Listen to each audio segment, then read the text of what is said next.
Hey guys, and welcome back to Sleep Among Titans, where we drift through the strange and quiet corners of the past, perfect for listening before you sleep. Tonight we're journeying back to a world lit only by fire and faith. Picture a young monk Elian, his shoulders aching after a long day's walk. He arrives at a roadside inn, a small bubble of light and noise in a vast dark landscape. All he wants is a bed, and the innkeeper offers him one, sort of. It's a spot in a large bed already occupied by 3 snoring semi-clean strangers. Forget your personal bubble. This was the original co-living space, a cozy, non-negotiable community experience. And it's just the first of many wonderfully weird habits we'll uncover tonight.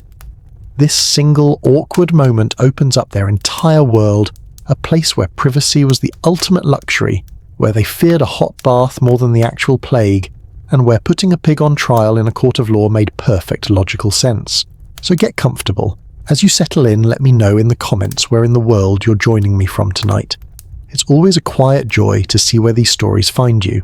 Our story and our journey into the peculiar logic of the past begins as Elian accepts the innkeeper's offer, and chooses his spot among the strangers. So there Elian lies, a human puzzle piece slotted between a merchant smelling faintly of damp wool and a farmer reeking of the road. And in the strange intimacy of the dark, a simple truth settles in. The warmth radiating from these strangers is better than freezing to death alone.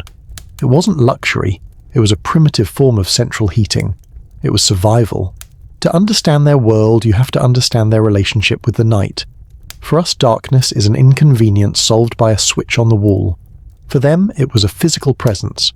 A heavy blanket that fell over the world, bringing with it a deep primal fear of what lurked just beyond the firelight, be it a wolf, a bandit, or something far worse that you couldn't see. This fear was shaped by their science, a grand unified theory for everything. It rested on 2 unshakable pillars. First, the belief in miasma, the idea that disease was a poisonous vapor, a bad air, that rose from swamps, filth and decay just waiting to seep into your body. The second was the theory of the 4 humours, the belief that your body was a container of 4 liquids, blood phlegm, black bile and yellow bile. Your health, and even your personality, depended on keeping these 4 in perfect balance. It's a surprisingly elegant system. Wrong, of course. Spectacularly, fatally wrong, but elegant. And this framework, this fear of bad air and this obsession with inner balance dictated everything. It governed their laws, their food, and most importantly for our story, their daily habits. It's the reason why a morning routine looks so different from ours, and why the simple act of taking a bath was viewed with such deep and profound suspicion.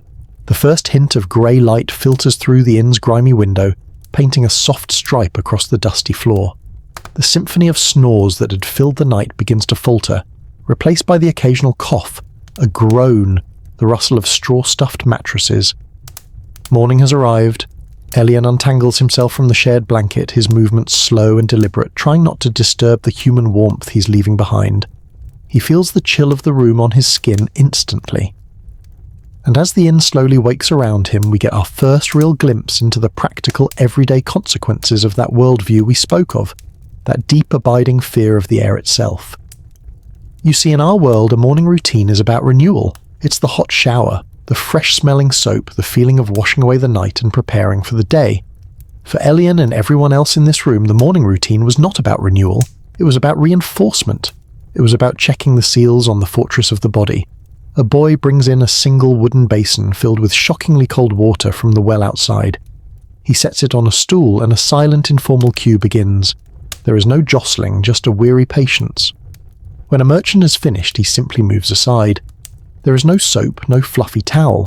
A man dunks his hands, splashes his face with a speed that suggests he's warding off a blow, and then grabs a single damp piece of linen hanging from a peg. He scrubs his skin vigorously, less like he's cleaning it, and more like he's polishing a piece of armor. Then it's the next person's turn. From our modern perspective, it looks unhygienic. But to them, it was the height of medical caution. The logic was simple and terrifying. They believed the body was covered in tiny pores, little gateways into the self. Hot water, as pleasant as it might feel, was a traitor. It would coax those pores to open wide, leaving you vulnerable, defenseless. And in that moment of vulnerability, the miasma, the foul, disease-ridden air would rush in, contaminating your humours and corrupting you from the inside out. A hot bath wasn't just a luxury, it was an invitation to sickness. A quick cold splash, however, was seen as invigorating. It shocked the skin, tightened the pores, and sealed the body's defences shut against the invisible enemies of the air. They weren't trying to be dirty, they were trying to be impenetrable. Elian takes his turn. The water is a jolt chasing away the last remnants of sleep. He dries his face with the communal cloth which smells faintly of damp earth and other people. He then reaches into his small leather satchel and pulls out his own tools for dental care. Not a brush and paste, but a small frayed twig, likely hazel, and a little twist of cloth containing a mixture of crushed mint and ash. He scrubs at his teeth with the twig the wood fibres working as primitive bristles. The primary goal here wasn't fighting cavities, a concept that was centuries away. The enemy they believed was the toothworm, a terrifying and thankfully fictional microscopic serpent that burrowed into the enamel and caused decay. More practically, the goal was to combat bad breath. In the world of the four humours, foul breath was a serious red flag. It was an outward sign of an inner corruption, a signal that your humours were out of balance, perhaps with too much heat or rot within your system. Wiping his teeth and gums with the minty ash on the cloth was less about oral hygiene, and more about restoring a small piece of his internal harmony and ensuring he didn't offend others with the evidence of his own inner workings. While this sparse daily ritual was the norm, it doesn't mean they never bathed. They did, but a full bath was an event treated with the kind of caution we might reserve for a minor medical procedure. In the cities, public bathhouses, a tradition held over from the Romans, were still common. They were social hubs, places to do business, to gossip, to relax.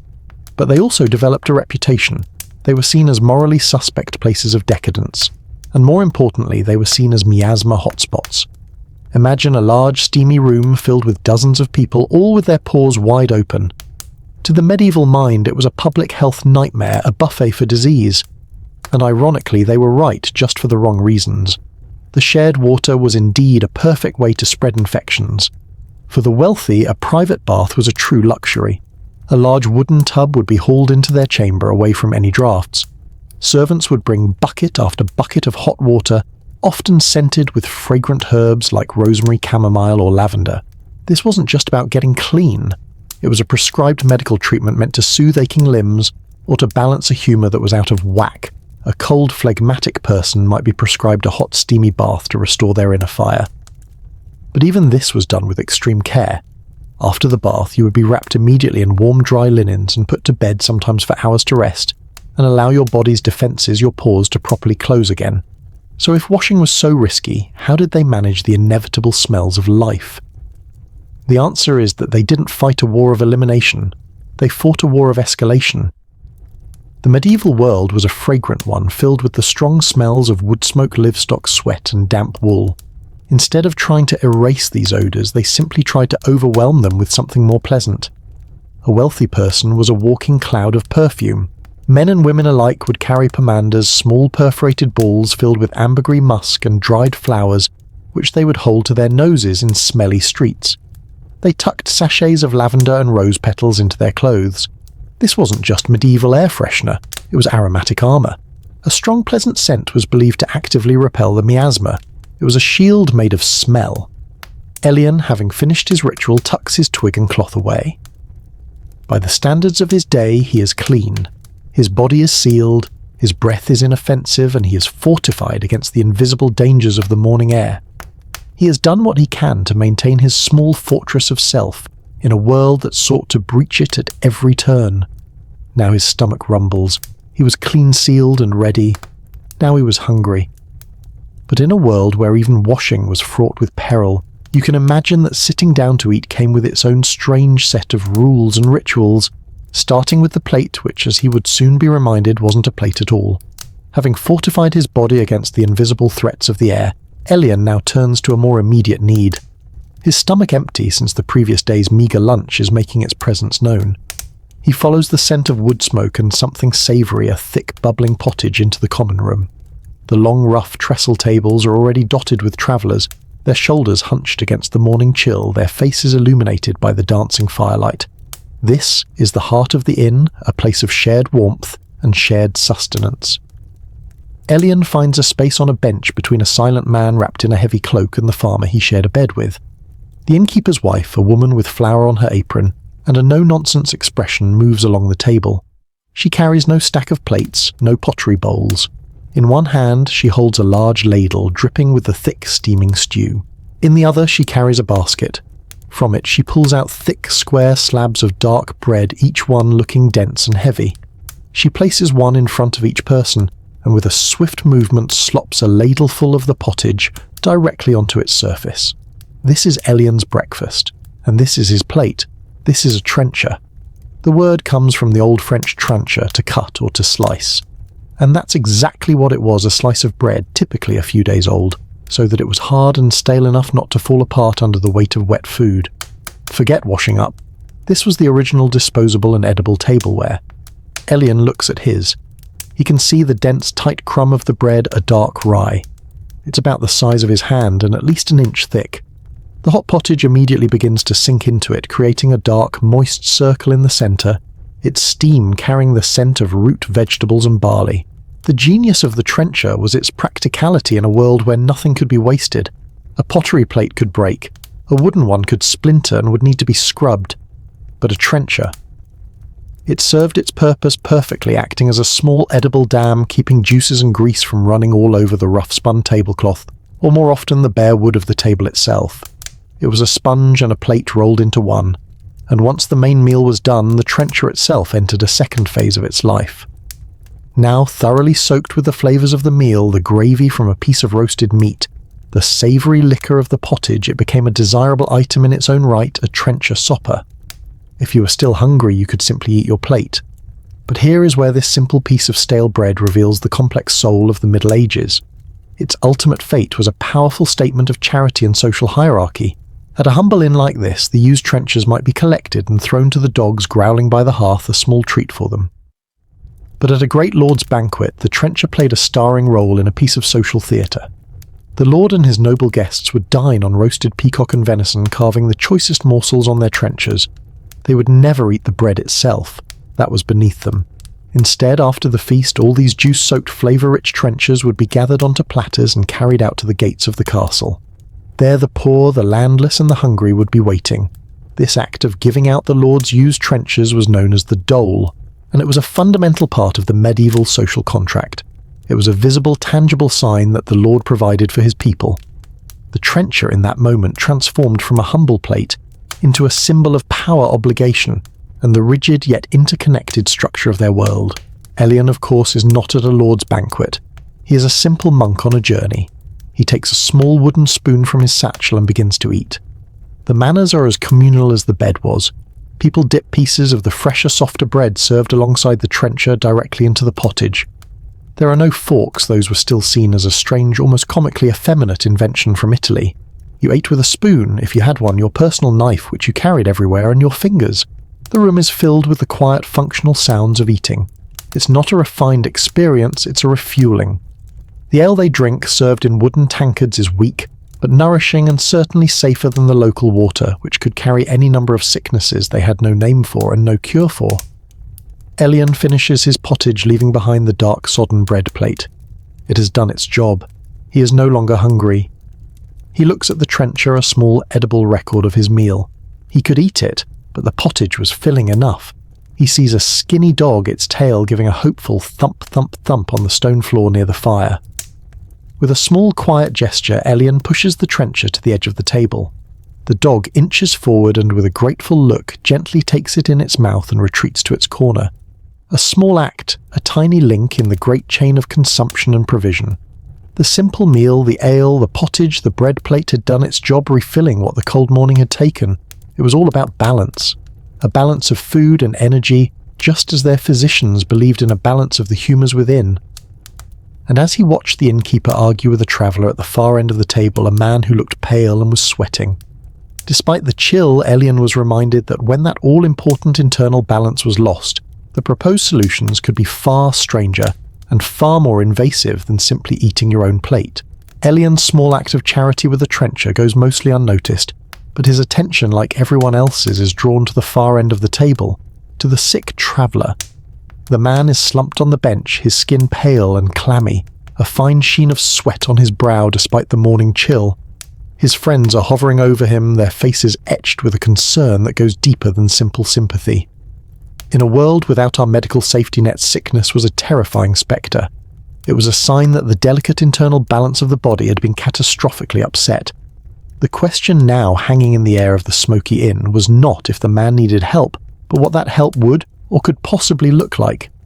To understand the answer, we have to leave the inn for a moment and step into the hypothetical study of a medieval physician. It would be a quiet room smelling richly of dried herbs, beeswax and old parchment. Light would filter in through a single small window, illuminating shelves lined with mysterious clay jars and glass vials. But the centerpiece of the practice, the physician's most trusted diagnostic tool, would be a chart on the wall. A beautiful color-coded diagram known as the urine wheel. This was the linchpin of medieval diagnosis. A physician would have a servant collect a sample of the patient's urine in a clear glass flask shaped like a small bladder. The physician would then hold this flask up to the light with the gravity of a jeweler inspecting a diamond. He would study its color, its clarity, its sediment. Was it the pale straw color of a healthy man in balance? Or was it cloudy and white, indicating an excess of phlegm? Was it a fiery red or orange, suggesting a surplus of blood or yellow bile?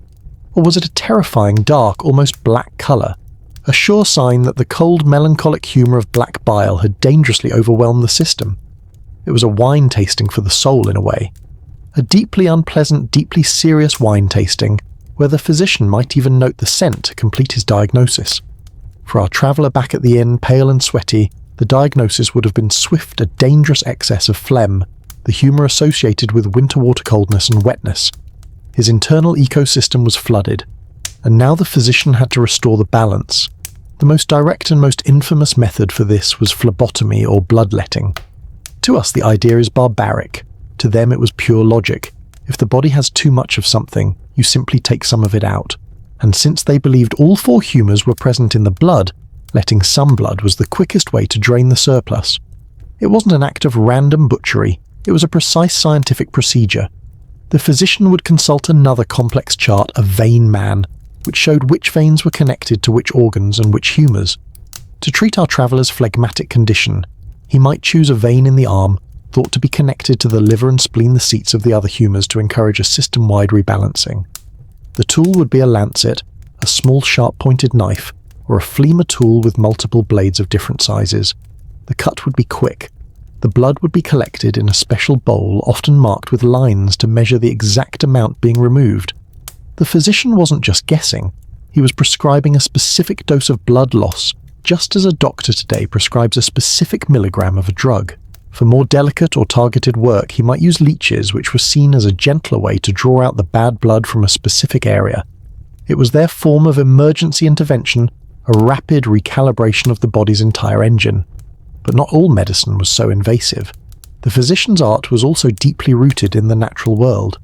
Once the diagnosis was made, he would turn to his shelves of herbs, guided by a principle known as the doctrine of signatures.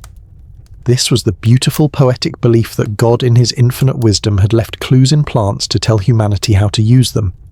A plant with a heart-shaped leaf must be good for the heart. The spotted leaves of lungwort, which looked vaguely like a diseased lung, were obviously meant to treat respiratory ailments. Walnuts with their wrinkled shells resembling a tiny skull, and the nut inside looking like a brain, were prescribed for headaches and other head-related troubles. Following this logic and the core principle of treating ailments with their opposites, the physician would prescribe hot and dry remedies for our traveller's cold and wet condition. He might be given a warming drink made with ginger cloves and pepper. A poultice of hot mustard might be applied to his chest to dry out the excess phlegm. Every single remedy, from the most violent to the most gentle, was part of this cohesive, intricate system of balancing opposites. And this system didn't exist in a vacuum.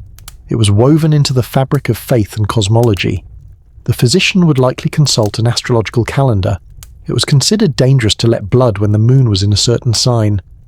Different planets were believed to govern different parts of the body, and a treatment's success could depend on the celestial alignment.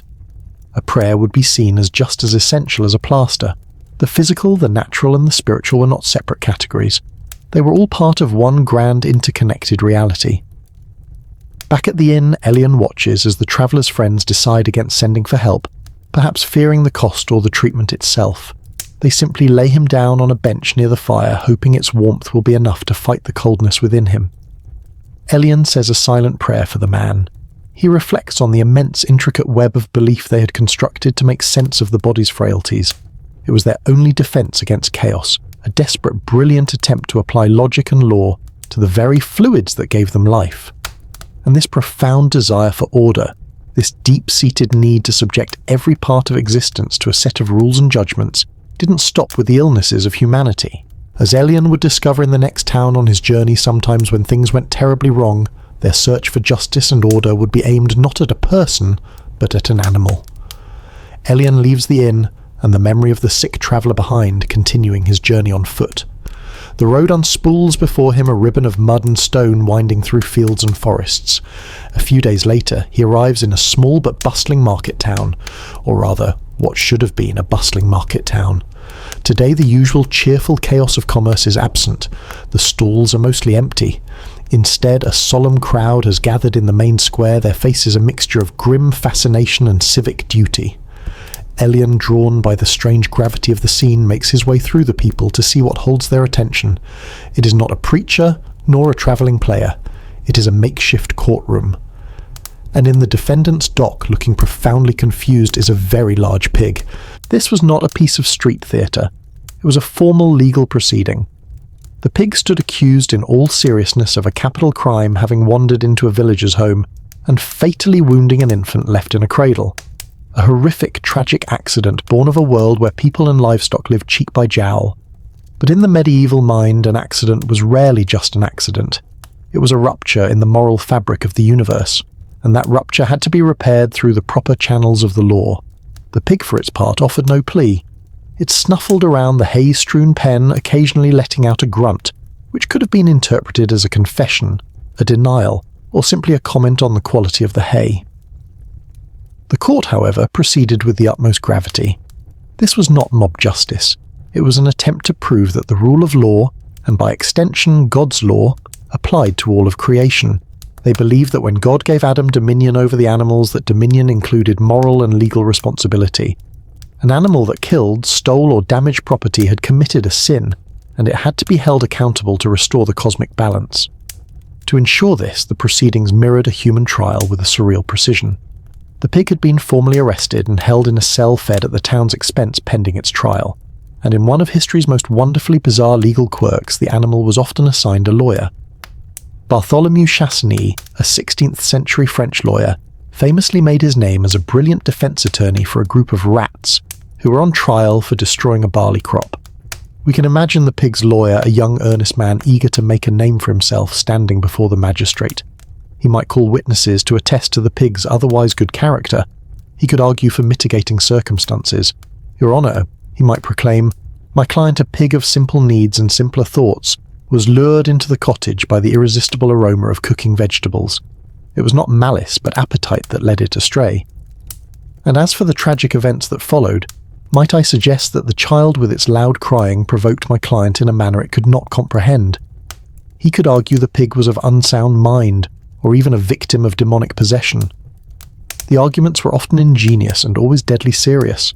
The trial would proceed, witnesses would be called, the child's grieving mother might give a tearful testimony, the pig's lawyer would listen intently, perhaps raising a formal objection. The scribe would diligently write it all down on expensive parchment. There were even two kinds of courts for these matters. The secular court like this one dealt with individual animals for specific crimes, but the church courts could go even further. They could put an entire species on trial. A bishop might conduct a formal trial against a swarm of locusts or a plague of rats devastating the local fields, and if found guilty, the pests would be formally ordered to leave the diocese under penalty of anathema or even solemnly excommunicated from the church. Back in the town square, the trial of the pig reaches its conclusion. The magistrate, after listening to all the evidence, delivers the verdict: guilty. There is no shock in the crowd, only a grim sense of resolution. The sentence is then read aloud. The pig is to suffer the same fate as a human convicted of the same crime. It is to be hanged by the neck until dead in the public square. This final act was the whole point of the ritual. The execution of the animal, sometimes dressed in human clothes for the occasion, was a powerful symbolic cleansing of the community. It wasn't just about revenge on an animal. It was a public demonstration that order had been restored. The sin had been purged. A clear message had been sent, they believed, to any other animals who might consider stepping out of line. It was a way of screaming into the chaotic, often tragic void of medieval life and saying, we have rules here. Even our tragedies will be orderly. Elian watches the proceedings with a knot in his stomach. He sees the logic, the intricate, desperate attempt to impose a human system of justice onto the wildness of nature. It is the same impulse that drew the urine wheel, the same need to find patterns and meaning in a world that often offered none. He turns away before the final sentence is carried out, his heart heavy. This relentless quest for order, for harsh rules to govern every aspect of life felt suffocating. His mind sought something else, something that spoke not of law and punishment, but of aspiration, beauty, and the strange, silent languages of humanity. He left the town square, the grim judgment hanging in the air, and he found himself looking not at the trial, but at the people in the crowd, at the way they dressed. He noticed a different kind of rule-making at play, one not of life and death, but of status and aspiration expressed in the most surprisingly impractical ways, a logic written not in law books, but in silks and velvets, and in the absurdly wonderfully pointless tips of their shoes. Of course, here is the fifth core fragment, which also serves as the central transition piece of our story. This 1100-word script pivots from the grimness of medieval law to the vibrant, aspirational world of their fashion, exploring the rules of status before settling into a quiet moment of reflection, for Elian preparing the listener for the second half of our journey. The sound of the town square continues, but it becomes more of a background murmur. The focus is now on softer sounds, the rustle of fabric, footsteps on cobblestone. AI voice, warm, calm, conversational.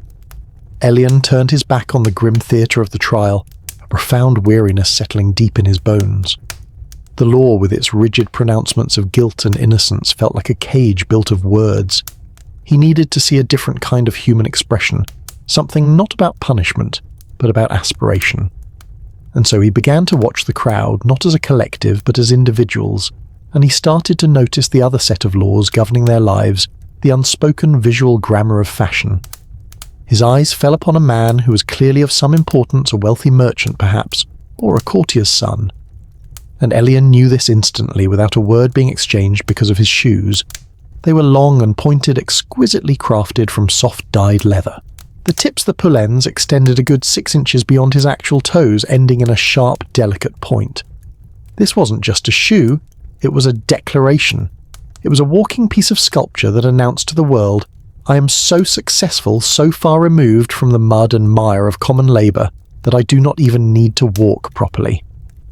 This was the height of late medieval fashion, a trend as impractical as it was popular.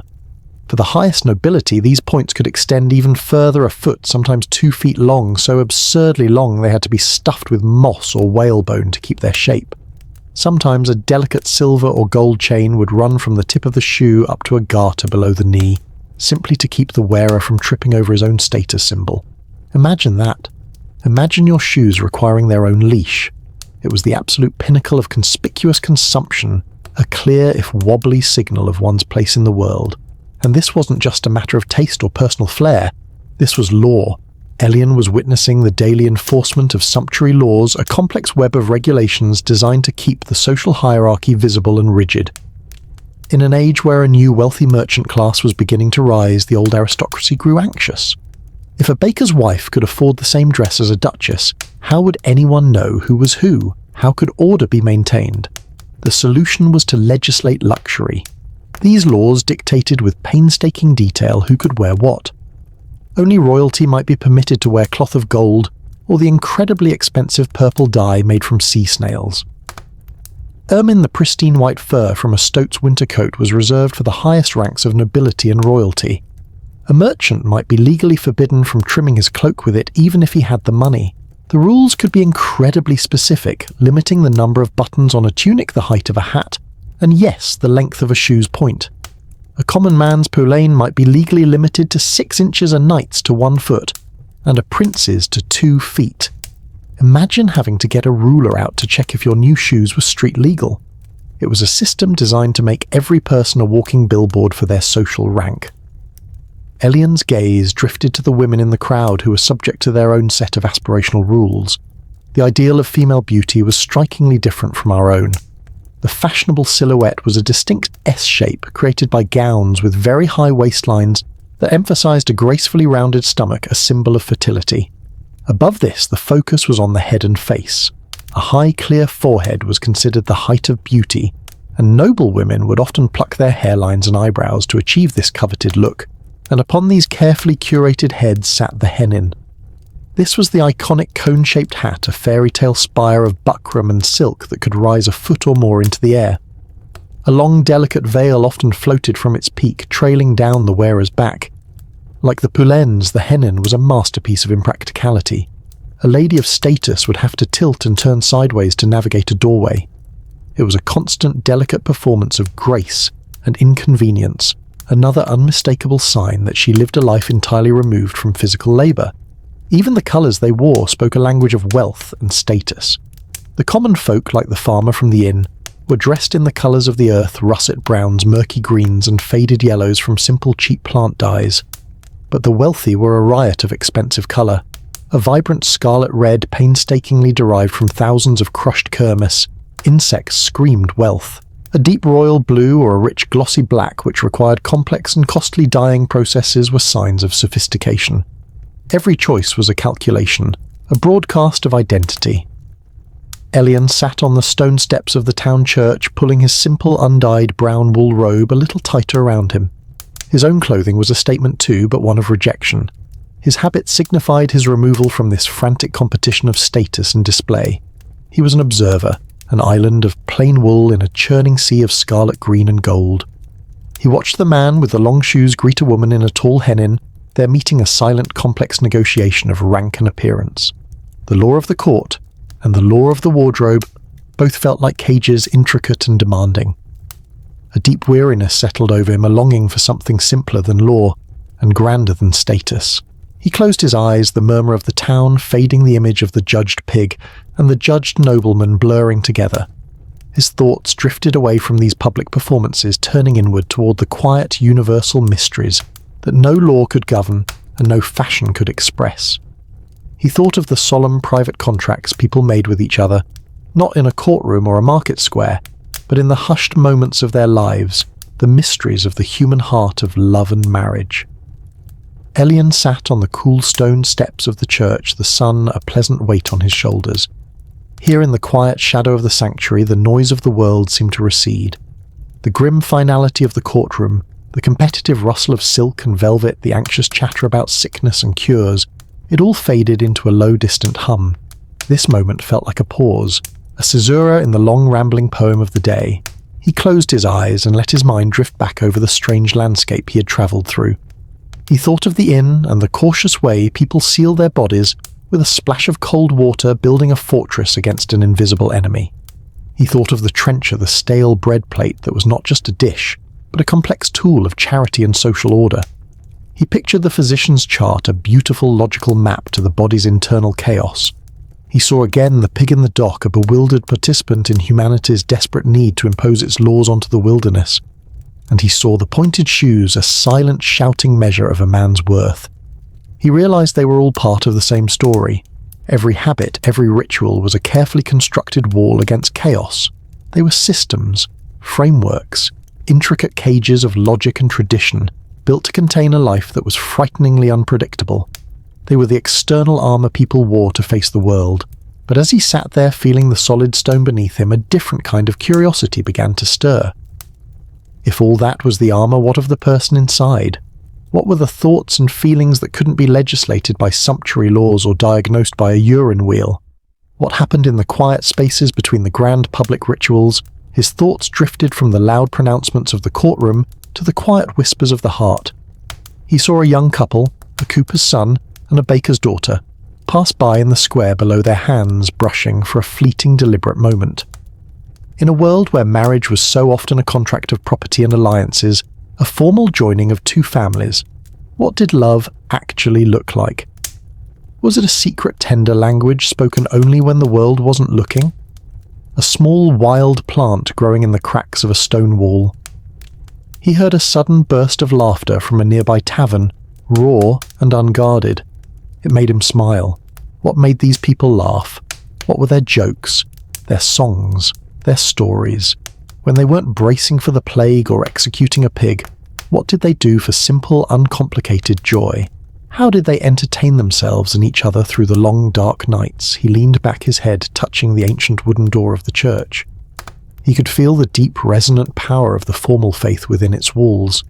But he also thought of the smaller, more personal beliefs he'd seen. The charm tied to a traveller's wrist, the sprig of herbs tucked over a doorway, the superstitions whispered about fairies and spirits at dusk. What did they truly believe in? The deep, quiet parts of themselves where official doctrine couldn't reach.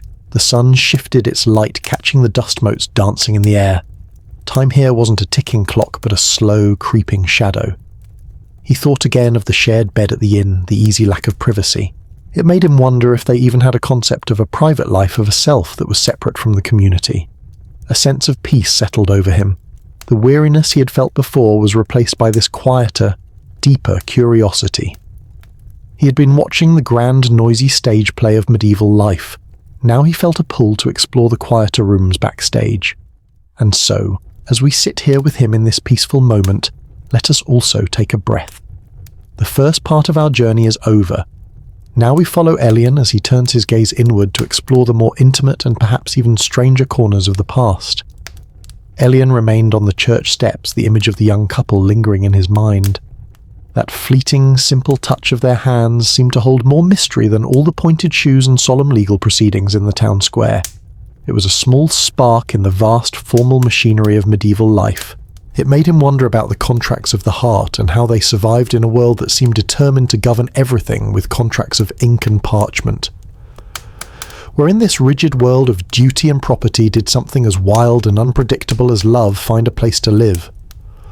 For the vast majority of people with anything to their name, from the highest duke to a humble guild, merchant marriage had very little to do with love. It was a business transaction. It was the most important alliance a family could make, a strategic merger designed to secure wealth, land, and power. A daughter's hand in marriage could be the treaty that ended a generation-long feud. A son's wedding could secure a vital trade route or a powerful political connection.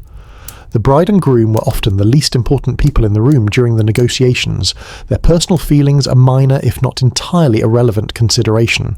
The discussions were not about compatibility or affection, but about the dowry and the dower. The dowry was the wealth, the land, the money, the livestock that the bride's family brought to the union. The dower was the portion of the husband's estate that was legally guaranteed to his wife for her support should he die before her. These were not romantic gestures. They were hard-nosed financial negotiations recorded in legally binding documents. It was less happily ever after and more mutually beneficial acquisition. Love, if it appeared at all, was a welcome but unexpected bonus, like finding an extra coin in the pocket of an old coat. The wedding ceremony itself reflected this practical nature. The key, legally binding part of the wedding didn't happen at the grand altar inside the church, but on the porch outside the main doors. Here in the public eye, the couple would exchange their vows. It was here that the priest would ask the crucial question, "Do you consent?" The church was firm on this point. A marriage was invalid without the free consent of both parties. A simple "I will" was the essential key that turned the lock. Of course, with one's entire family standing by having already signed the contracts, the pressure to consent freely was immense. After the public vows and the announcement of the financial arrangements, the couple would then proceed inside for a nuptial mass, the religious icing on a very solid, very secular cake. So if marriage was a contract, where did all the passion go? It didn't just disappear. It was channeled into other safer containers. For the nobility, the most famous of these was the phenomenon of courtly love. This was a highly ritualized, elaborate game of admiration between a knight and a noble lady who was almost always married to someone else, often the knight's own lord. The knight would pledge himself as his lady's devoted servant. He would wear her colours in tournaments, perform great deeds of valour in her name, and write tormented poetry about the beauty of her eyes and the cruelty of her distance. It was intensely passionate, but the passion was in the longing, not the consummation. It was a performance, a way to experience the dizzying highs and devastating lows of romance, without threatening the all-important stability of marital alliances. It was love as a beautiful, elaborate, and ultimately safe work of art. For the common folk, things were simpler. Love and attraction were certainly powerful forces, but marriage was still a practical step. A farmer needed a wife who was strong and could run a household. A blacksmith's daughter needed a husband who could provide for a family. Love might be the reason they noticed each other but shared goals, and a strong work ethic were the reasons they stayed together. But what happened when the contract failed? When a loveless marriage became an unbearable one, divorce as we understand it simply did not exist. A valid Christian marriage was a sacrament, a bond made for life. The only way out was an annulment, which was not the ending of a marriage but a legal declaration that a true marriage had never existed in the first place. One could petition for an annulment if it turned out the couple was too closely related, or if one party could prove they had not given their free consent. And then there was the most extreme and rarest of solutions, a strange relic from a more brutal time documented in parts of the Germanic lands trial by combat. If a husband and wife had a dispute so profound it could not be resolved, they could petition the court to settle it with a state-sanctioned duel. The rules were bizarrely specific, designed to even the odds. The man would be placed in a pit dug up to his waist, limiting his movement. He would be armed with a wooden club. The woman remained on open ground, armed with a heavy stone cleverly wrapped and tied in the sleeve of her dress, which she could use as a devastating sling or flail. They would then fight, the idea being that God would not allow the person in the wrong to be victorious. It was a terrifying last-ditch appeal to divine justice, a physical manifestation of a marriage that had completely and utterly broken down. Elian rose from the cold steps, the quiet of the churchyard suddenly feeling heavy with the complexities of the human heart. Love law, property, passion, violence, all of it tangled together in a messy, inseparable knot.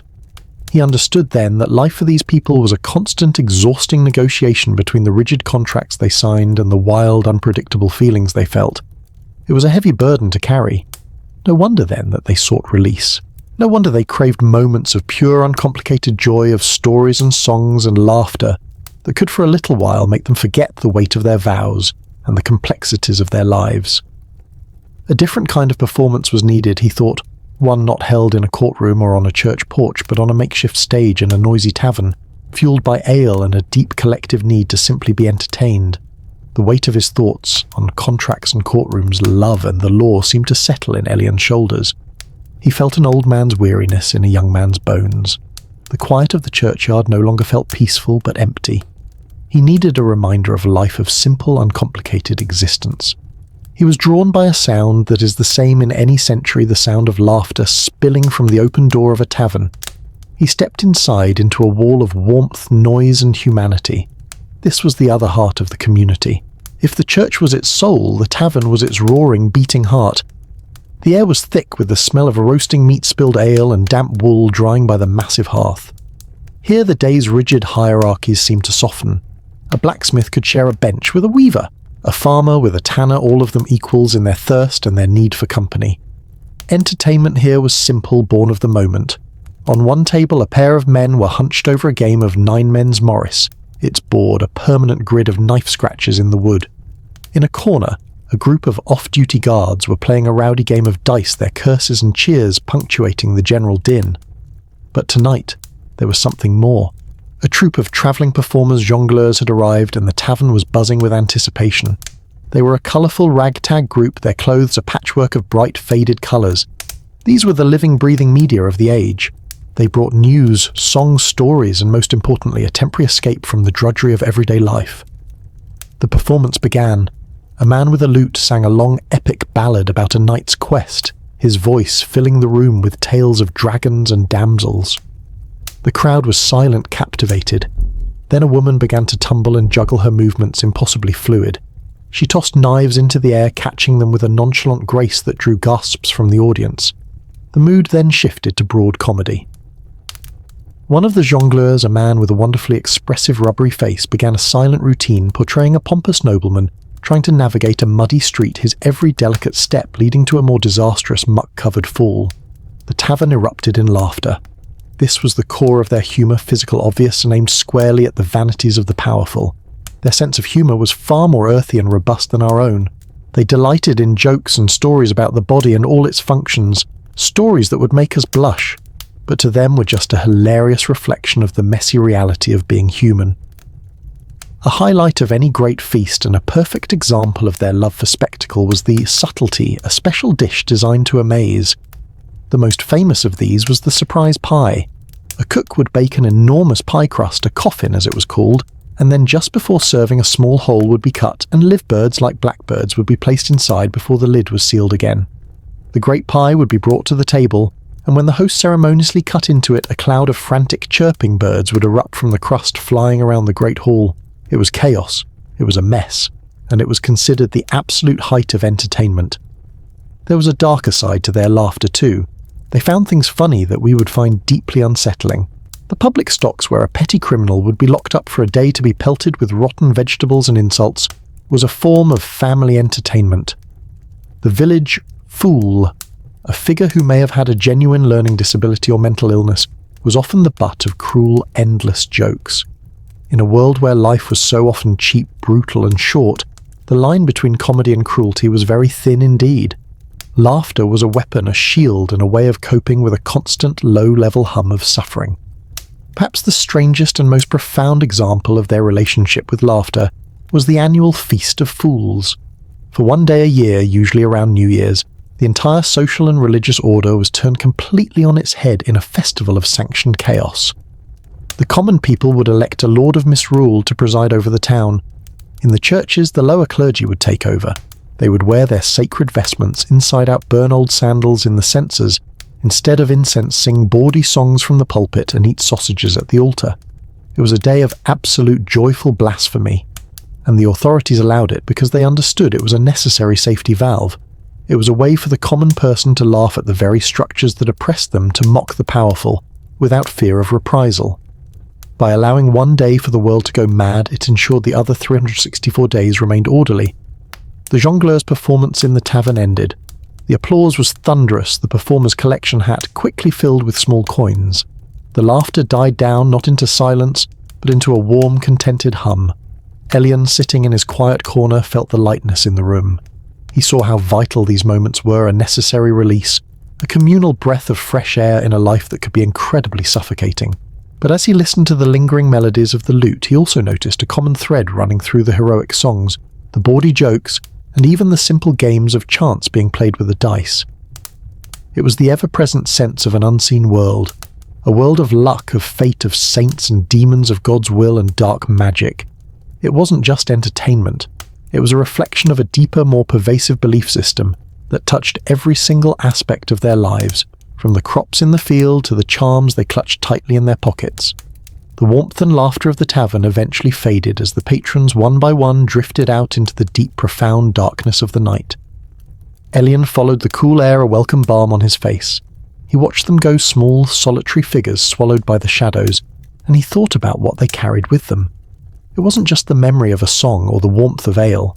They carried an entire invisible world inside their heads, a complex tapestry of belief that was far more ancient and intricate than the stone walls of the church behind him. The line between what we would call religion and what we would call superstition was for them so blurry as to be non-existent. It was all just the way the world worked. At the very centre of this world was the church, an institution so powerful and pervasive it was like the air they breathed. Its great stone cathedrals were landmarks for the body, but its doctrines were the landmarks for the soul. The tolling of its bells marked the hours of the day, its calendar of feast days and holy days marked the passing of the year, and its sacraments marked the journey of every human life from the waters of baptism to the finality of last rites. But this immense, all-powerful God could feel distant, and so the medieval mind populated the heavens with a vast and relatable court of saints who acted as divine specialists, powerful patrons you could appeal to for very specific problems. It was a deeply practical system.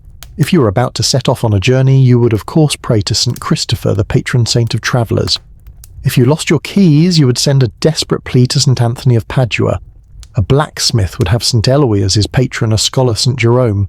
If you were struck with a terrifying toothache, you would pray to St. Apollonia, a martyr, who had her teeth brutally shattered for her faith, and thus understood your suffering intimately. These saints were not just historical figures. They were active, powerful friends in high places, and their power could be physically present on earth through their relics, a fragment of bone, a lock of hair, a scrap of clothing. These objects were not mere mementos.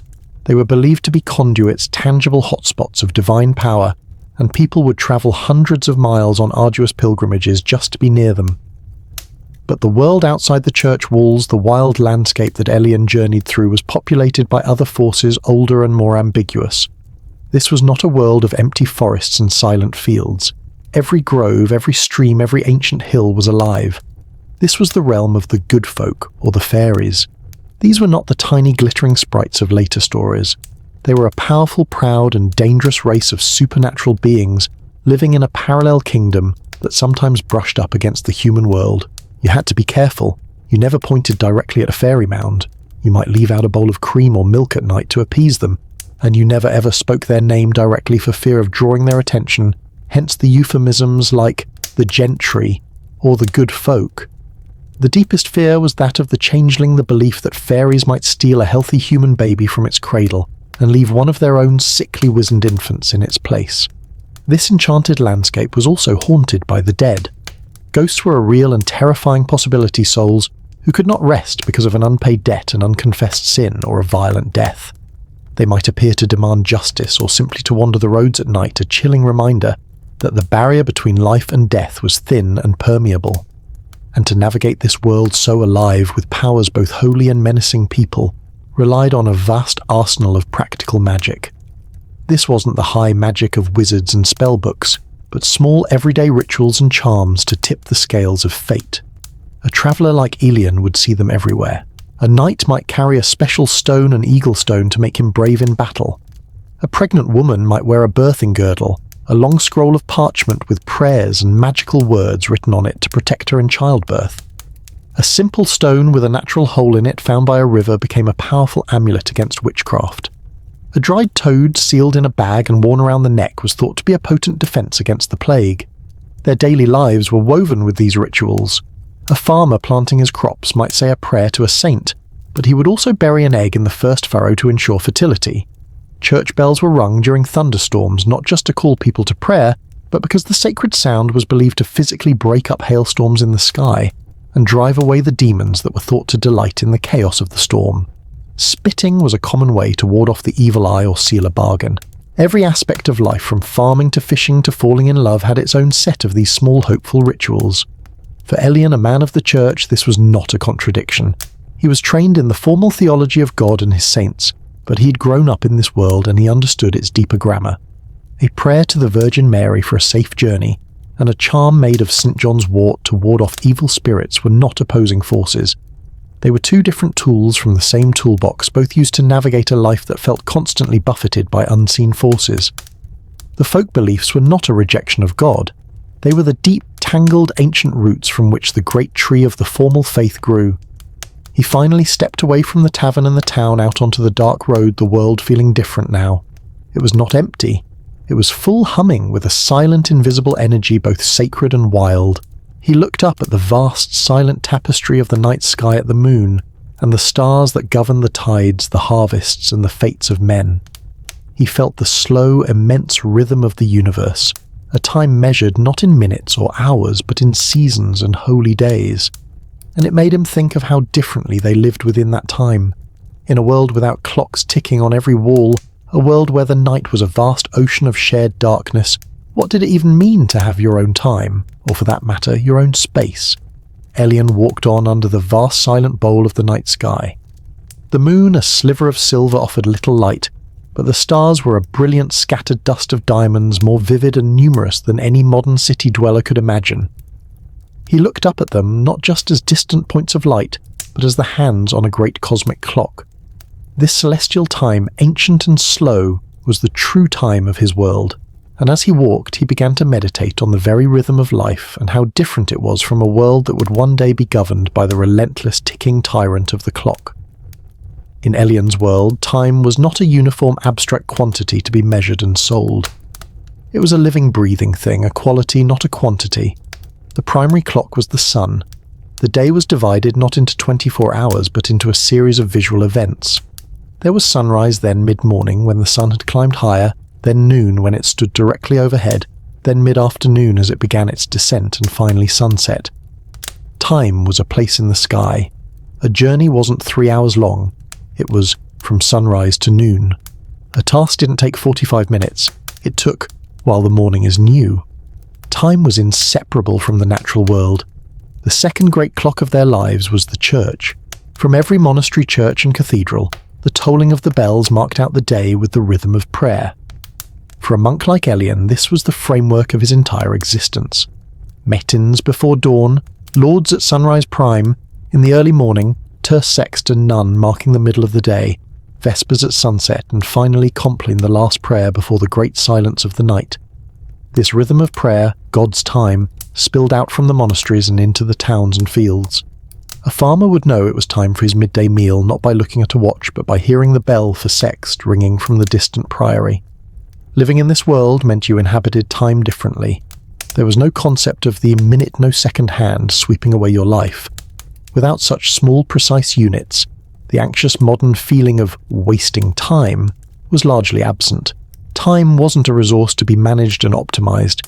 It was a great slow river, and you were simply floating upon it. The idea of being 5 minutes late was meaningless. You were either there for the event or you were not. This ancient natural rhythm was only just beginning to be challenged.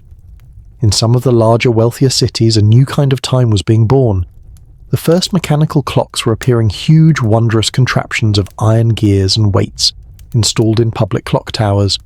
They were incredible feats of engineering, but they were also wildly inaccurate. They had no faces, no hands. They simply struck a bell to mark the hour. And a town would often have to consult a sundial to know when to correct their new expensive mechanical clock. But it was a profound shift. This was merchants' time, a regular, predictable, mathematical time useful for regulating trade and labour. It was the moment humanity began to sever time from the great cycles of the sun and God and tie it to the gears of a machine. This different sense of time was mirrored by a different sense of space. Elian thought back to the inn, to the casual, unthinking intimacy of the shared bed. That wasn't an anomaly, it was the very essence of their world. The concept of privacy, which we hold so sacred, was one of their rarest and least valued commodities. A typical peasant or artisan's house was not a collection of rooms, but one single large space, often called the hall. In this one room, the entire family cooked, ate, repaired their tools, entertained neighbours, and at the end of the day, slept. Beds, often just straw-filled mattresses, would be set up near the fire. If you were lucky, your bed might have curtains, but these were not for visual privacy.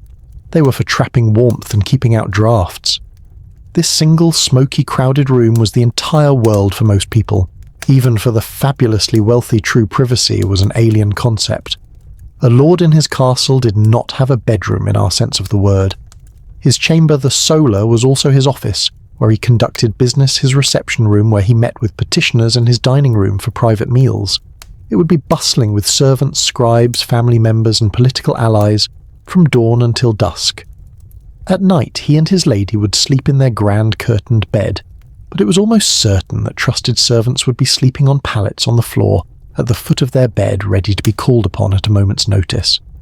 So many things we consider to be intensely private were for them social or public acts. A woman giving birth would do so in a room filled with her female friends, relatives, and a midwife. A business deal might be finalized between two merchants, while they were both tucked into bed at an inn. There was no clear line dividing the public self from the private self, because there was almost no private space in which that self could exist. Your identity was your public role, son of a blacksmith, member of the Weavers' Guild, resident of a certain parish. You were always, in a sense, on display. The one arena where privacy was not only possible but actively pursued was in the inner life of the soul. The most private space a person had was the space between themselves and God, a moment of quiet personal prayer. The act of confession, whispering your deepest sins into the ear of a priest. Here in the cultivation of one's soul was the birth of the modern idea of a private interior self. As a monk, Elian embodied this paradox. His life was one of extreme community living and working and praying in constant contact with his brothers, yet his entire purpose was to cultivate a silent, intensely private inner relationship with God. He finally saw the lights of his destination for the night, another small monastery, offering shelter to travellers. As he was shown to the guest house, to another simple bed in a shared room, he felt a sense of arrival, a feeling that his journey of observation was nearing its end. The strange habits from the shared bed, to the pointed shoes from the trial of a pig, to the unspoken language of a prayer, now felt less like a collection of oddities and more like a single coherent tapestry. He thought of the trencher of bread from the first inn, and the simple meal of bread and water he had just been given. In the end, it all came back to the fundamentals: bread and belief work and rest life, and the inevitable journey towards death. He felt ready for one final quiet reflection, a chance to gather all these scattered threads together and find the pattern they made. Elian lay on the simple pallet in the monastery guest house, a world away from the noisy inn where our journey began, yet in a room that felt comfortingly familiar. It was another shared space filled with the soft, rhythmic breathing of other sleeping men. The monks had given him a piece of dark bread and a cup of water for his supper, and a small piece of the bread was still in his hand, saved for the morning. He held it, the rough texture of the crust grounding him in the present moment, and as he did, the entire journey of the past week seemed to flood his mind. This simple piece of bread was no longer just bread. It was the trencher from the inn and a key to understanding everything he had seen. He remembered the feeling of that first shared bed, the surprising warmth of strangers. He saw it now not as a lack of privacy, but as a form of quiet, communal insurance against the cold and the dark.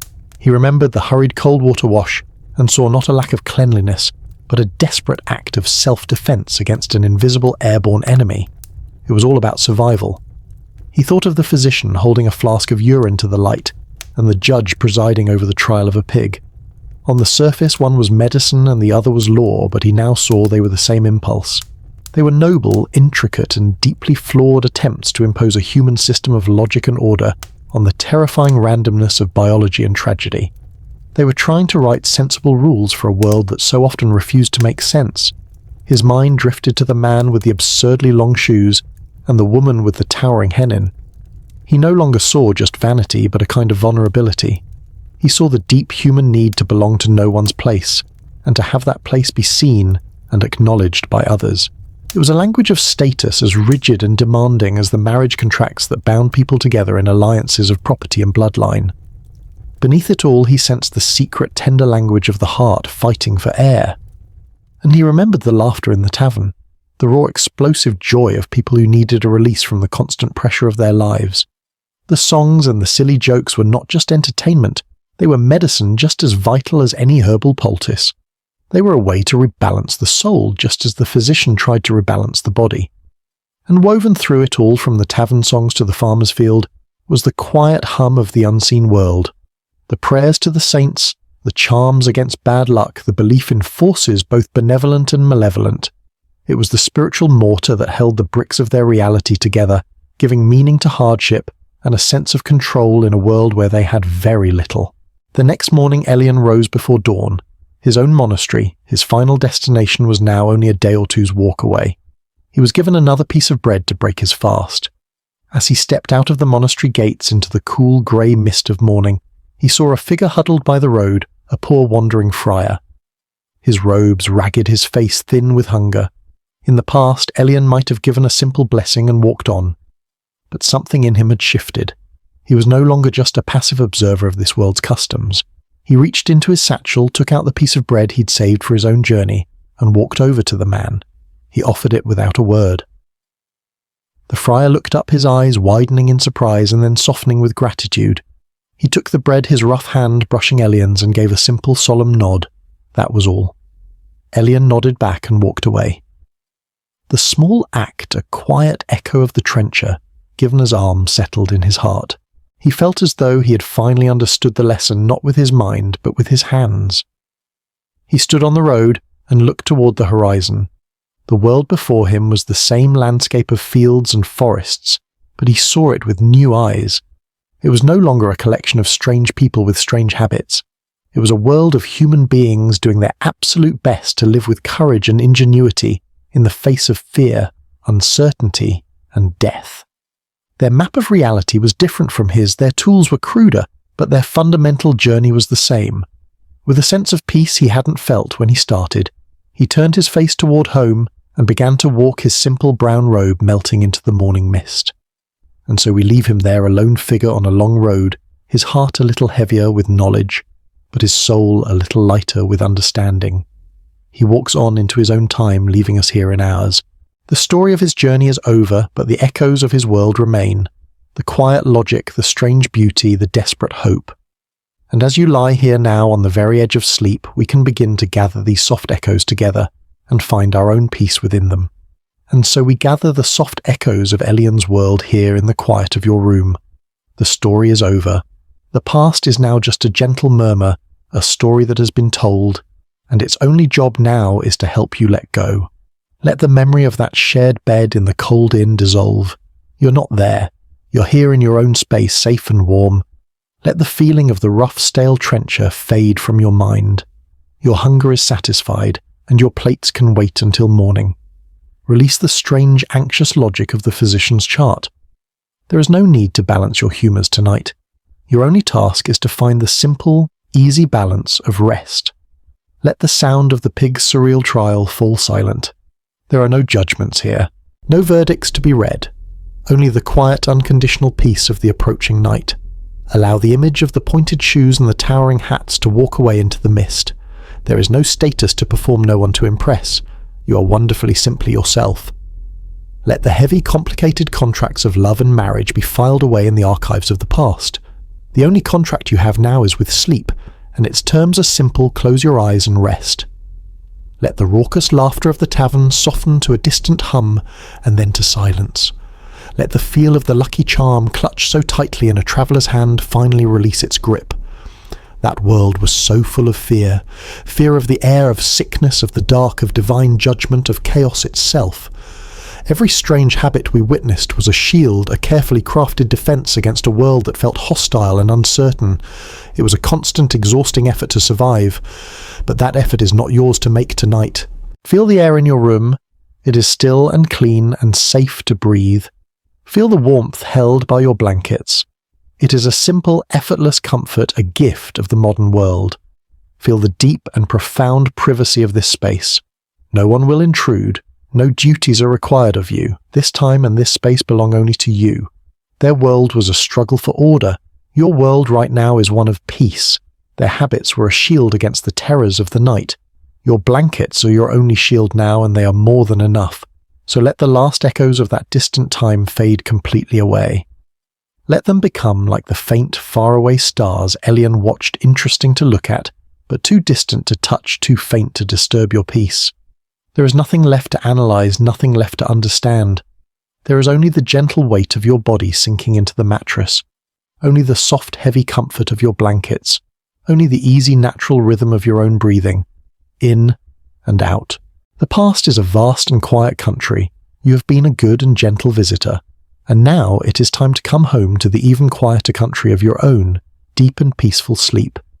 If this journey brought you some rest, a like or a follow is always deeply appreciated, but only if the thought requires no effort at all. The most important thing is your peace. Until next time, may you sleep well and dream deeply among the titans.